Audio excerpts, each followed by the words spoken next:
जय सिया राम। सब सुख लहे तुम्हारी सरना, तुम रक्षक काहू को डरना। ईश्वर की कृपा को अहेतुकी कहा गया है, अकारण ही कृपा कर देते हैं श्री हनुमान जी, चूँकि ऐसा उनका स्वभाव है।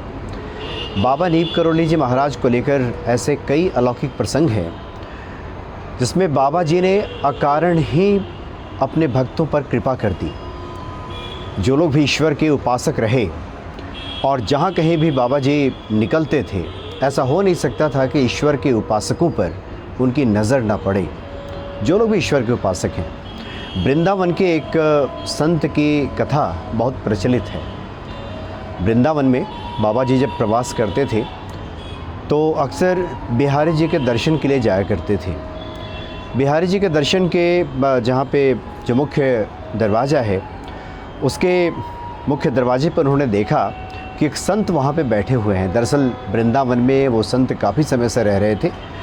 जीवन यापन के लिए बिहारी जी के मंदिर के पास ही बैठ जाते थे और एक माला वहाँ जपते रहते थे। जो कोई भी आए तो उनको कुछ दे दे, उसी से उनका जीवन यापन चलता था। लेकिन जिस दिन बाबा पहुँचे वहाँ बिहारी जी के दर्शन के लिए, उसके कुछ दिन पहले से ऐसी स्थिति थी कि उन संत महाराज के झोली में पैसे नहीं आ रहे थे। लोग उन्हें पैसे दे नहीं रहे थे। बैठे बैठे वहाँ माला जपते रहते थे भगवान कृष्ण के उस मुख्य मंदिर के मुख्य द्वार पे, लेकिन कुछ भी उनको मिलता नहीं था। बाबा जी की नज़र उन पे पड़ी। बाबा जी पहचान गए कि ये तो ईश्वर के भक्त हैं, और ईश्वर के भक्त किसी विपरीत अवस्था में रहें, ये बाबा नीम करोली जी महाराज भला कैसे देख सकते थे। अचानक से वो जाते जाते रुके और उन संत महाराज के, जो कि एक तरह से भिखारियों के ही पंगत में पंक्ति में बैठे हुए थे, वहीं बैठ गए बगल में। तो संत जो थे उन्होंने बाबा की तरफ देखा और मन में सोचा कि एक उन्हें तो कुछ प्राप्त हो ही नहीं रहा है, कोई कुछ दे ही नहीं रहा है, और एक आकर के बगल में ये बैठ गए। अब किसी को देना भी होगा तो बंट जाएगा, एक तो उन्हें नहीं मिल रहा और एक दूसरे ये आकर के बैठ गए। ये भाव चल रहा था संत के मन में। तब तक बाबा ने क्या किया, बाबा नीम करोली जी महाराज ने, कि उन संत से वो माला झपट के छीन लिया और लगे जपने। अब वो जो संत थे मन ही मन कूढ़े, लेकिन संत स्वभाव चुप रह गए, उन्होंने कुछ कहा नहीं। और यहाँ बाबा नीम करोली जी महाराज उस माला को जपने लगे। कुछ देर बैठे रहे, आंखें मूंद करके माला जपते रहे, और उसके बाद उठे, माला को पुनः संत को दे दिया और वहाँ से चल पड़े। बाद में कथा आती है, भक्तों का कहना है कि उस माला को बाबा नीम करोली जी महाराज ने सिद्ध करके संत को लौटा दिया। वो माला सिद्ध हो गई।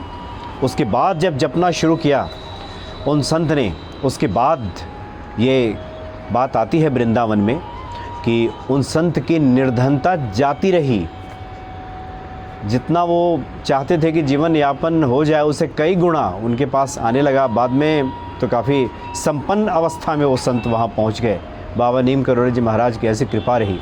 क्योंकि जो ईश्वर के भक्त हैं, वृंदावन में आप जाएं तो वहाँ पे हनुमान गढ़ी है। वहाँ के तो संत का कहना होता है कि जो हनुमान जी के भक्त हैं, उनके इर्द गिर्द रिद्धि सिद्धि, रिद्धियाँ सिद्धियाँ नृत्य करती हैं, उनका पीछा करती हैं।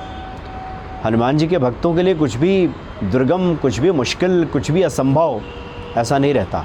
रिद्धियाँ सिद्धियाँ स्वयं पीछा करने लगती है, और संसार के जो तमाम सुख हैं, संसार की जो तमाम ऐश्वर्य है, उस व्यक्ति के फिर कदमों में दिखाई देता है। तो ऐसी महिमा है श्री हनुमान जी की, बाबा नीम करोली जी महाराज की, कि जो भी ईश्वर के भक्त हैं वो बाबा जी की नज़रों से बचते नहीं हैं। बाबा की निगाह उन पे पड़ती ही पड़ती है।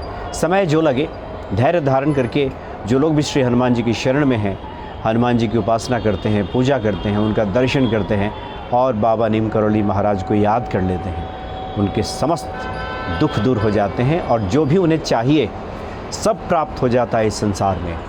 उसके लिए फिर कुछ भी मुश्किल असंभव नहीं रह जाता। जय सिया राम।